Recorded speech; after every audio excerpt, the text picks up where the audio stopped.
Hello everybody, welcome back to the channel. I'm Gebo the Shaman, and today we're talking about what happens when we have the sun placed in the 8th house in your birth chart. So, before we get into all that good stuff, I'd just like to let you guys know that I am a Vedic astrologer.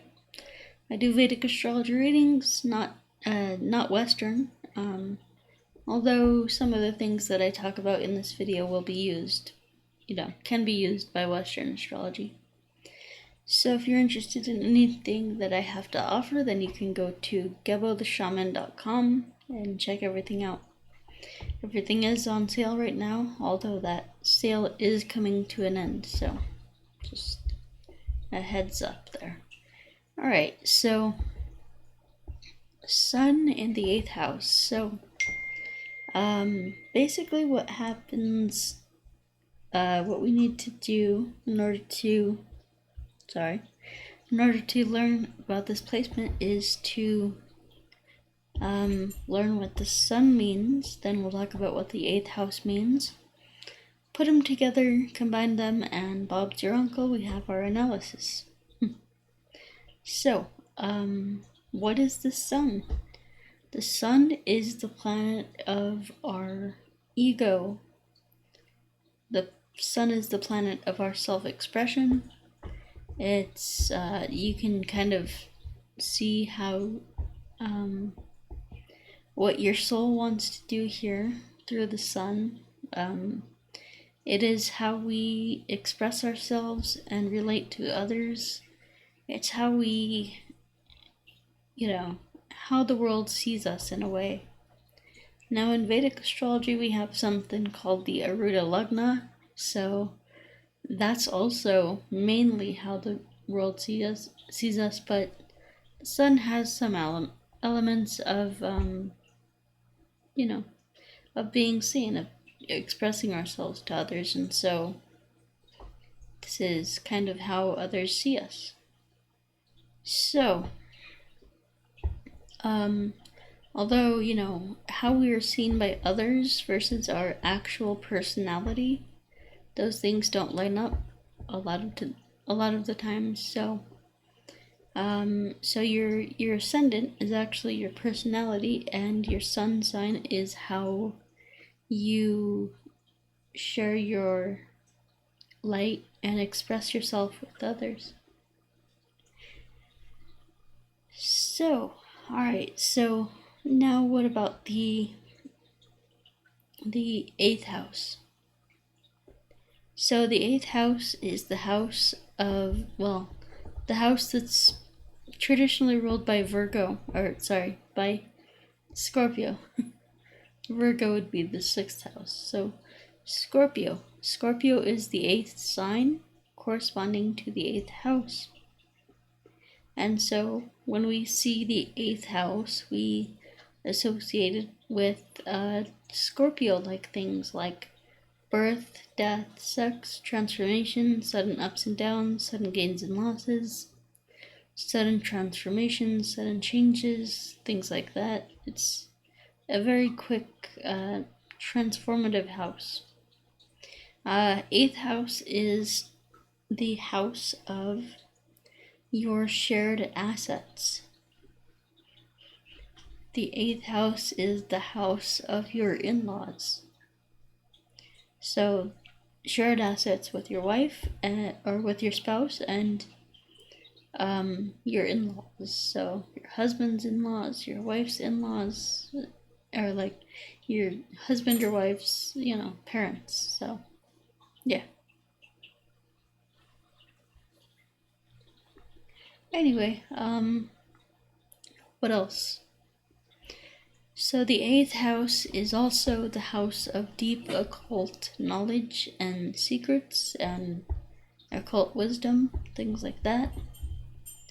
And so when we have the sun in the 8th house, we have a interest in darker things, in like, let's say the paranormal and things like that.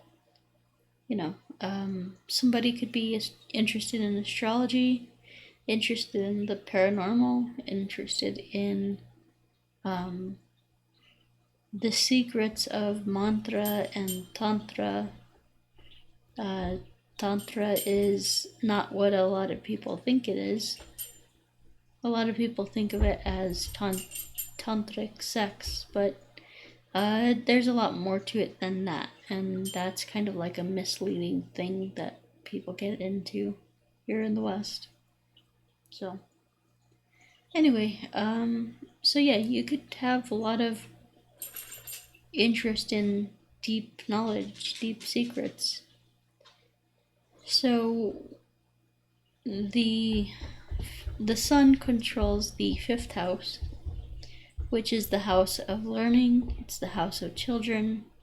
It's the house of knowledge, wisdom, learning, higher education, play. And so you might bring some of those elements into the 8th house.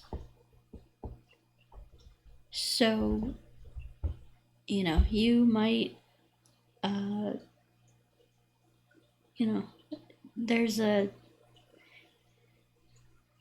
like a shared element of like enjoying children, like enjoying having children, and like being with your children, playing with their children, and things like that. Although the 8th house kind of gives that like I don't know, it's an interesting placement here. So like for sun in the 8th house,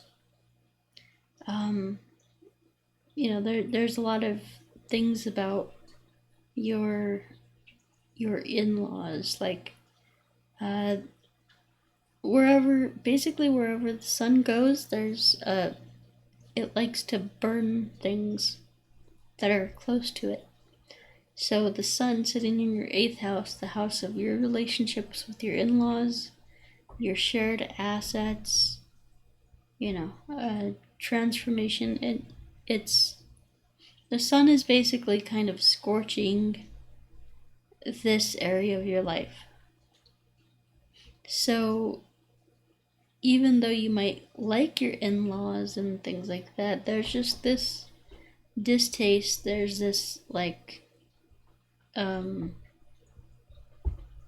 don't know, just this like it just doesn't feel right or feel well, or doesn't go as you expected it, like, or as well as you would hope. So there can be kind of some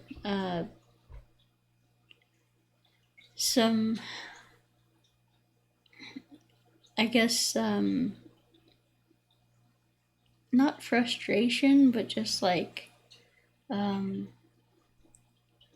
disappointment. Yeah, I'm gonna use that word. Disappointment towards your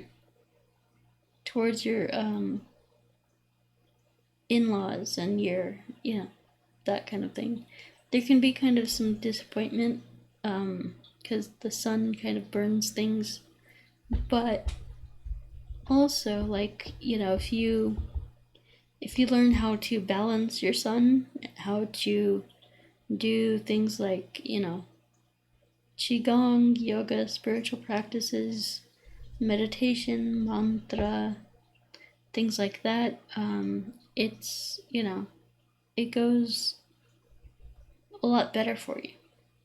So when we can, because these are character defects that the planets are giving us, and that's what we signed up for when we incarnated, but it's just one of those things that we gotta kind of work through. But yeah, let me see how I am on time. So I think that wraps it up, guys. I'm gonna wrap it up there. And so, if you are one of those people who is just learning about astrology, go ahead and subscribe to my channel, like the video, and all that good stuff. Like 90% of you guys are not subscribed, so go ahead and do that. It doesn't hurt, if you want to be informed about this channel and stuff. And then we have all my courses, products, services, everything that I have to offer at GeboTheShaman.com. You can go there and see all my bundle sales, I have a lot of things that I offer, a lot of courses like my Cosmic Qigong and my Self-Transformation Challenge. So I do have a lot of courses that I offer, so it's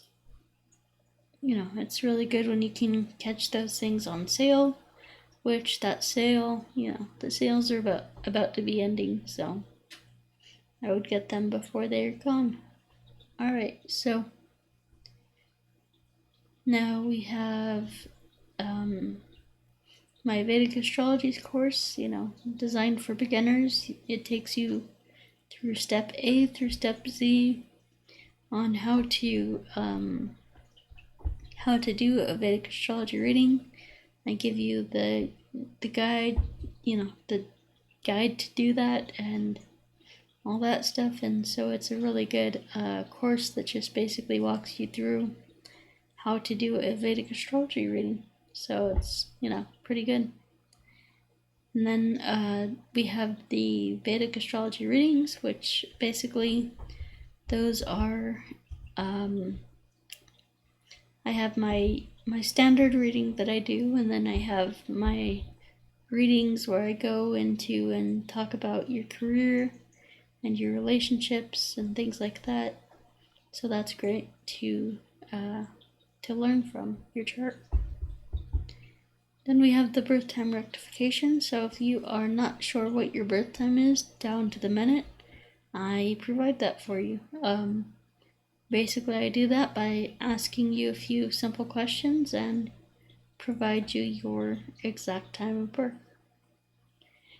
And then we have the distance energy healing. So if you're struggling with your health, or not even physical health, just mental health, or emotional health, spiritual health, those are important things to consider.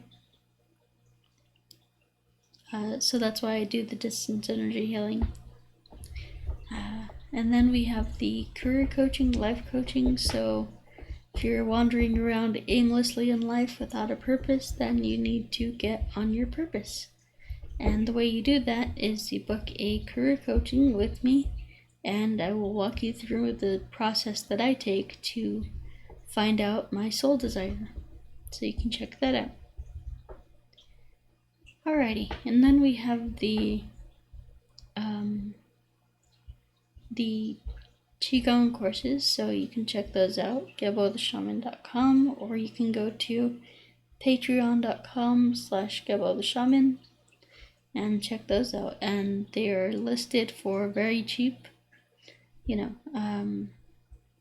They're available as a package deal, so you can you can see what works best for you there.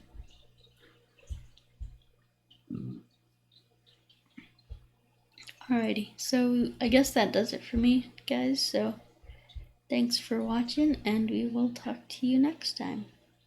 Peace.